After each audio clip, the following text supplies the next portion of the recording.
1/3 of all Hispanics drop out of high school, double the national average. Only 16% of Hispanics get a four-year college degree, compared to whites, 37% finishing college. In the 1960s, 70s, there was very little language spoken other than English. In fact, it was discouraged by the administration.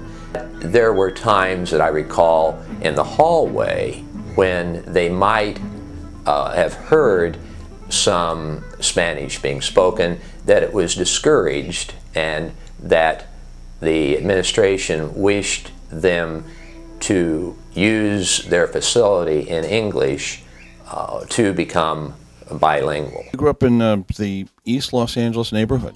Yes, I grew up in East Los Angeles. I went to Garfield High School. Many years ago, California used to have a rule that said you had to speak English once you hit the campus, and that included hallways, classrooms, and so forth.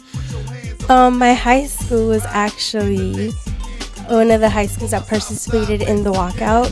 The walkout was basically when a lot of the Mexican students there thought that it was unfair for them to be forced to speak only English, when a lot of them knew none of it because their parents were immigrants from Mexico or from other Latin American countries, and it was very difficult for them to grasp the language, so it was hard on them.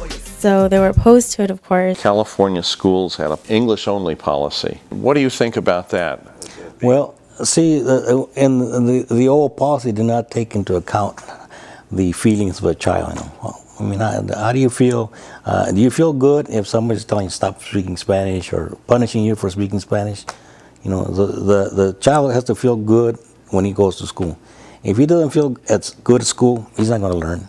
You can't force him to learn when we're not feeling well. The best learning situation is where a child feels comfortable and he feels welcome. And this policy told these kids, you're not welcome here. Yeah. California seems to have a two-tiered education system. One high one for native English speakers and other foreign-born students, and one low one for Spanish speakers.